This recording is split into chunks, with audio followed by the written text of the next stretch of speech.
Good, happy Monday morning, July 26th, 2021. I'm Riley King. Welcome to this Monday morning edition of The Morning Show with Riley King. It's time to rise and shine and get this Monday off to a good start. Good to be back on air after having the weekend off. Hopefully you all had the wonderful weekend and a new week ahead of us. We have a lot of stuff talking about on this edition of The Morning Show with Riley King. So grab that cup of coffee, sit back, relax, and enjoy this Monday morning edition of The Morning Show with Riley King, where we have a little bit of everything for you in this program. So let's get started right now. First up, Team USA reaches medal podium. Let's take a listen to that video from ABC News. All right, guys, no insurance talk on beach day. I'm down. Yes, please. Day 2 of the Olympics and Team USA finally reaching the medal podium. America's first gold going to swimmer Chase Kalish, embracing teammate Jay Litherland after the pair nabbed at gold and silver in the 400 individual medley. The warning tonight from Olympic officials about this moment. Japan's Naomi Osaka dominant in her first match back on the world stage after withdrawing from the French Open to focus on her mental health. But the U.S. women's gymnastics team and the U.S. men's basketball team, both gold medal favorites, stumbling. Here's ABC's James Longman tonight from Tokyo. Tonight, an unsettled start for Team USA at the strangest of summer games. For the first time since 1972, the US did not medal on day 1. And on day 2, women's gymnastics losing some of their invincible aura, finishing second in the qualifying round. Simone Biles and Sunny Salih finishing in first and second place. They now advance to compete in the all-round finals. Despite some stumbles, Biles has advanced to all finals and the chance to win 6 golds. USA Swimming raking in the medals. Simone Manuel and the US 4x100 freestyle relay team taking bronze. But it was Chase Kalish taking home Team USA's first gold in the 400 individual medley. If I can hope anything comes from that, is that it motivates the rest of my teammates. Kalish with an embrace for his teammate Jay Litherland, who took silver on the podium, and the International Olympic Committee with a reminder: no hugging and masks on, even for winners. Inside the Olympic bubble, 137 people have tested positive for COVID, at least 16 are athletes. Star US golfer Bryson DeChambeau testing positive before leaving Tokyo, knocking him out of the competition. And today, perhaps the biggest upset, Team USA basketball losing to France, ending their 25-game Olympic winning streak going back to the 2004 games in Athens. Drew Holiday leading the team just days after winning the NBA championship with the Milwaukee Bucks. We're smart players. Great character, and we'll figure it out these next two. The team still has a chance. They'll have to win games against Iran and the Czech Republic to advance to the medal round. And for the first time, skateboarding and surfing seen at the Olympics. The new sports also adding more women to the Tokyo Games than ever before. There is full gender equality across all of those new sports and new events, which really underlines our approach to providing gender equality. And US fencer Lee Kiefer making history. Kiefer needs one touch for a gold medal. Becoming the first American ever to win an Olympic medal in individual foil. It's such an incredible feeling. I wish I could chop it up in little pieces and distribute it to everyone I love. And Lindsay, this is one of the hottest Olympics in history. It's more than 90 degrees here most days, 80% humidity. One athlete actually passed out because of it. And on top of that, there is a storm on the way. Some events have had to be rescheduled. Lindsay? As if COVID were not enough, the weather is another obstacle, James. Thank you. Hi, everyone. George. Okay, and there you go on that video and that report. Rescuers jump into action after a car plows into mother and baby. Let's take a listen to that video from ABC News. It's been here since December. You left him that mug of Dunkin' with his cookies that night. There's no...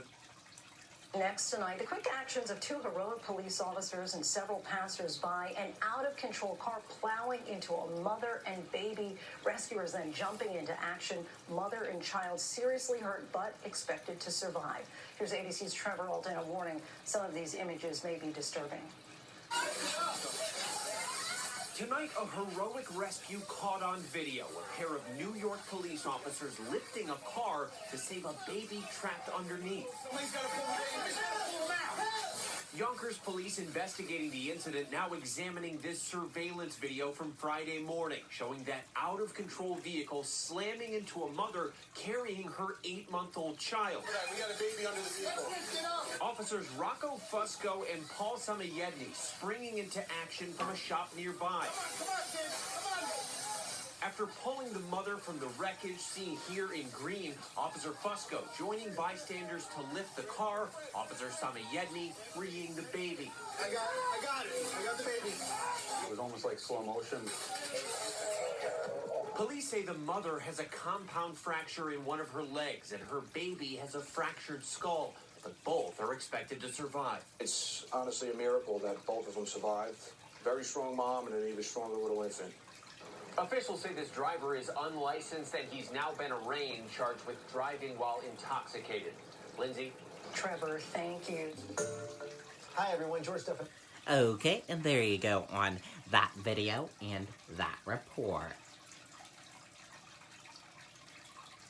Chicago experiences extreme violent weekend. Let's take a listen to that video from ABC News. Back here at home, it was another violent weekend in this country. 55 shot in Chicago, 7 dead. The police chief in Seattle pleading to get guns off the streets. ABC's Alex Perche with our report, teaming up with our ABC stations across the country to investigate what's driving this rise in violence. Tonight, the country dealing with an epidemic of gun violence. From Houston to Pittsburgh. But it's just been worse since the pandemic lifted, since we lifted the restrictions. In Chicago, a total of 51 people have been shot this weekend, 7 of them fatally. Among the dead, a 15 and 16-year-old. Over 200 children have been shot in Chicago this year alone. And last night in Seattle, at least 3 people were killed, 5 injured. Police investigating the scene of one deadly shooting when they received calls of gunshots about a mile away. Shots were fired and everyone scattered. There were a bunch, like maybe 7 shots fired consecutively. The Seattle police chief pleading for peace on Twitter. We've got to figure out a way to get the guns off the streets. The latest weekend wave, part of a troubling trend in recent months. ABC News, along with its own stations, affiliates, and the Gun Violence Archive, attempting to document every shooting this past week. Look at this map. More than 1,000 incidents, over 430 dead, 1,000 wounded. Many of these attacks brazen, playing out in broad daylight. ABC's Peter Thomas on the ground in New York City. Who are the victims? When you look at who's getting shot in this city right now, it's about 97% people of color. It's way off the charts. Lindsay, 2020 was the deadliest year for shootings in the U.S. in at least 2 decades. And 2021 is on pace to surpass those numbers. DOJ strike forces in 5 cities, including Chicago and D.C., to crack down on illegal guns. Lindsay? Alex, thanks so much. Hi, everyone. George Stephanopoulos here. Okay, and there you go on that video and that report. And we are going to switch gears now, and let's go into weather.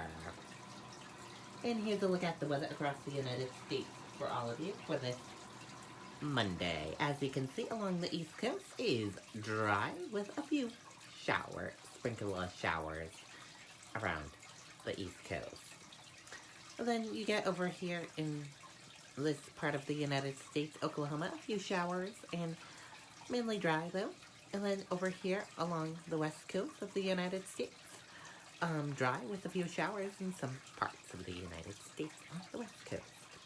And that is a look at your weather across the United States for this Monday. Not too bad of weather across the United States, so that is good news there. Happy Monday, everyone. And we are going to switch gears now.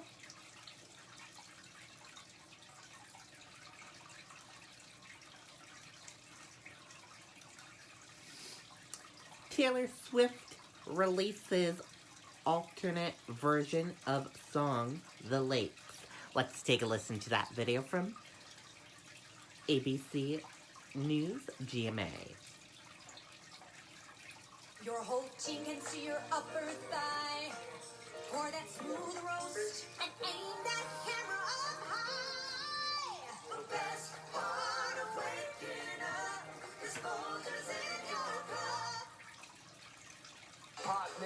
Janae, look what you made me do. I wore my cardigan. What? Taylor Swift. Taylor Well, Swift. I gave you two.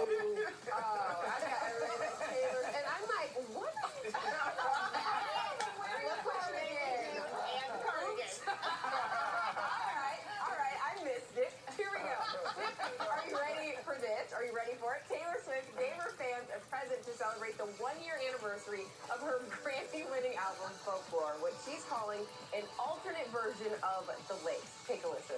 Take me to the lakes where all the poets swim to die. I don't belong. Another lover, neither do you.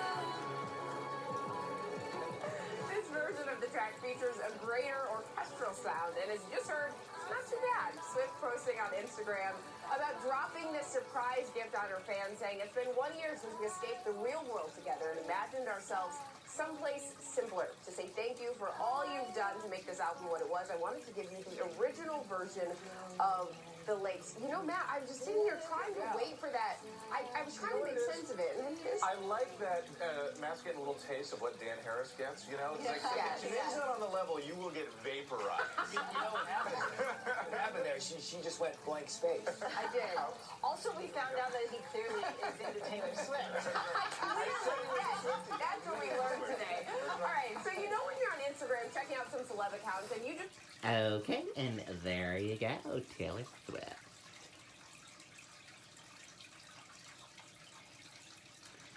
And let's take a look at this. Tips on how to achieve better sleep. Let's take a look at that right now. We can download a recent survey by American Academy of Sleep Medicine found that more than half of Americans have had a hard time sleeping since the pandemic began. A lot on our minds. I recently spoke with sleep expert Dr. Shelby Harris to get tips on how to get some rest in these stressful times.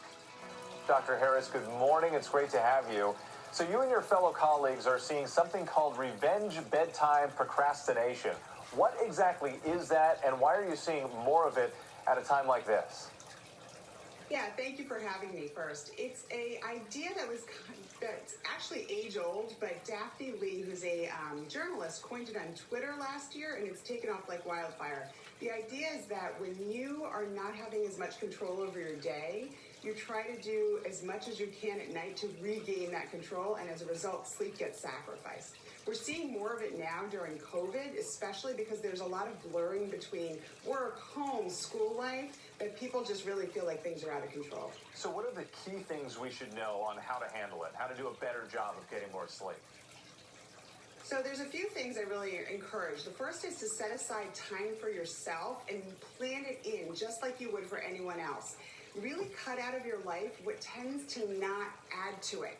And journal it down. Write down why sleep is important in your life and how it will help you in the other things you need to do. Another thing is to really set up timers for yourself. So just like you would in the morning, really think about how you can set a timer that says it's time to wind down. It's time to really put things down, and think about what that wind down routine is. So is it reading? Is it relaxing without screens? The ideal is without screens. So is it knitting? Is it listening to a podcast? And then have a frank discussion with yourself if you avoid the timer that's telling you to now really stop and put things down and make sleep that priority. That discussion is really necessary if you're avoiding the timer for yourself. No screens, wind down, have a routine. Really appreciate it. Dr. Harris, thank you so much for your time this morning. Thank you. My pleasure. Well, hey there, GMA fans. Robin Roberts here. Thanks for checking out our YouTube. Okay, and there you go on that video and that report. Good tips there. And let's go into entertainment news. And entertainment news, Chris Evans, E.T. takes a look back at the actor's biggest milestone. Let's take a look at that right now. Wendy's only serves one kind of breakfast, a better one. So chuck your old salty egg, bitch. Chris Evans knows a thing or two about superhero costumes. Yes, Captain America, the first Avenger, is celebrating its 10th anniversary. Oh, and what better gift to give us, I mean Chris, than a throwback Thursday to when we first met him. Do you remember your first time on ET? Am I in a bowling alley? Yes! Am I in a bowling alley? Yes! Yes, you are! I look ridiculous, too. Hey. That's a strike in my book. Were you like the popular jock like when you were in school? Obviously No. I knew him, though. Yeah, I sat next to him in math. Chris was just 20 years old and 10 years away from being Cap when we first met him in 2001. Back then, he was fanboying over Tom Cruise. And it's so cliche, but I grew up on Tom Cruise movies. I mean, I love Top Gun. I love Days of Thunder. I love, A Few Good Men and Born 4th of July. In my eyes, the guy's made all the right moves. Oh, all the right moves.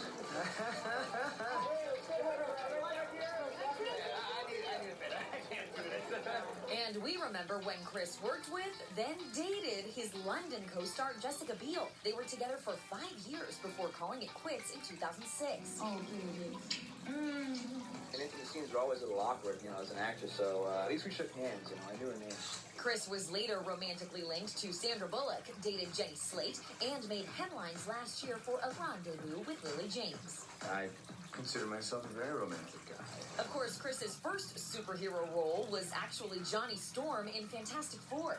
Can't join me? I have one scene with my shirt off, and I always feel so ridiculous. It seems kind of ridiculous.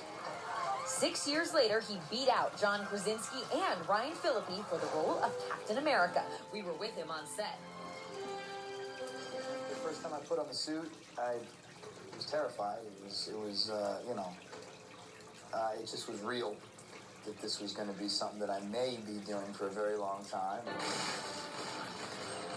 I don't mind working. For Captain America, it was brutal. It was brutal. I had to get bigger than I've ever been. And my body's not meant to hold that much. I'm naturally a very skinny guy, so it was just about eating a lot of food. You just are constantly kind of pulled. If it works, you win big. If it doesn't work, you lose big. Chris definitely won big and won us over to Team Cap with posts like this.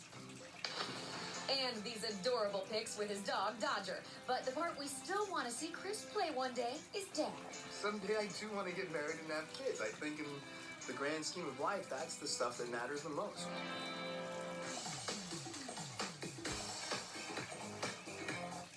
Okay, and there you go on that video and that report. And that does it for this Monday edition of The Morning Show with Riley King.